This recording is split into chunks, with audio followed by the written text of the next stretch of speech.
dicintai. Percaya nggak? Iya.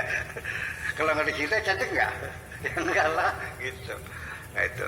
Jadi artinya bahwa sikap menerima ini perlu kita bangun bersama-sama.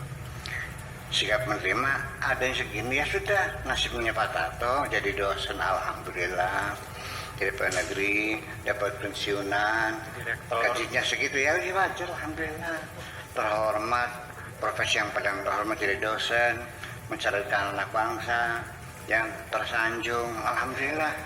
Adapun mobilnya masih ya kelasnya kelas senior lah. Ya udahlah, sabarlah, nggak usah ngayal punya BMW seri 7 lagi lah. Wajar gitu. Malah justru nanti dicuri orang. Berapa sih? Masa dosen mobilnya Rolls Royce? Nah, itu. Jadi yang penting mah kita nikmati saja apapun yang ada. Ya, itu saja. Kita belajar semacam itu. Wa ma fiha li'annahu yatibul 'aish. Karena orang yang hatinya sudah damai, sudah menerima, itu hidupnya sudah nyaman. Nantinya makan apa saja enak, tidur di mana saja lelap, melihat wajah-wajahnya lucu-lucu semuanya, menyenangkan. Ya, kalau kita hati sedang marah, lihat muka orang nyebelin semua, menjengkelkan semuanya. Itu. Fil jumlati, pada garis besarnya, visa idul ahwal dalam kondisi manapun, ala ikhtilafil ajnasiha dengan berbagai macam jenisnya, takallam ada nasi bilisanil ilmi wal amali wal ikhlasi.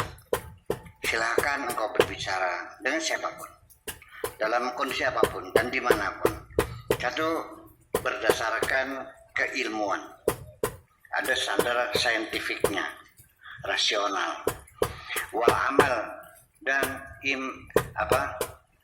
diimplementasikan, applicable, ya kan, yang bisa diterapkan, yang bisa dilakukan, wal ikhlas, dan ada ketulusan, wala tatakallam 'alaiha bilisanil ilmi bila amal. Kalau ngomong sama orang jangan pakai lisan saja, sebatas ilmu saja tapi tanpa amal. Nyuruh orang supaya sholat, kamunya tidak sholat. Seorang ayah menyuruh anaknya sholat. Di sini, di kampung saya, si bapak nggak pernah sholat, nyuruh anaknya sholat. Saya katakan dengan bahasa lokal dulu ya, nang, pada sembahyang mana los? Cukup roh bapak nira apa simbil sembahyang. Begitu. Wahai anak-anakku, pergilah sholat sana. Sudah cukup bapakmu saja yang tidak sholat. Begitu benar. Nah, ini kan terjadi sehari-hari. Itu yang diucapkan, yang dia diucapkan sehari. Di mana-mana kita lihat banyak orang, ya, dia mengajak orang tidak korupsi, tapi korupsi sendiri, ya kan gitu. Nyuruh orang rajin belajar, dia juga malas kan. Sampai guru agama yang ngajarin sholat, nggak sholat juga gurunya. Apa artinya? Ini maksudnya artinya ngajak orang itu yang benar-benar yang sudah kamu lakukan, bukan hanya sekedar ilmu, ya ilmu semua juga bisa, yang benar mengamalkannya, yang bila amalin. Fainahu la yanfa'uka wa la yanfa'u man 'indaka. Karena ilmu yang tanpa diamalkan itu tidak memberikan manfaat kepadamu dan tidak akan memberikan manfaat kepada keluargamu dan teman-temanmu. Nggak ada manfaatnya. Ani Nabi sallallahu alaihi wasallam, Anokal, beliau berkata, wa yahdiful ilmu bil amali. Ilmu itu akan berbisik, akan mengundang, akan mendorong kita untuk beramal. itu ilmu yang bermanfaat. Fa'in ajabahu, itu pun kalau dijawab panggilannya itu. Ilmu mengundang kita untuk beramal. Ketika dijawab panggilannya, amal, ya sudah itu namanya benar berkah. Wa illa, kalau tidak dijawab, irtahala, ilmunya pergi.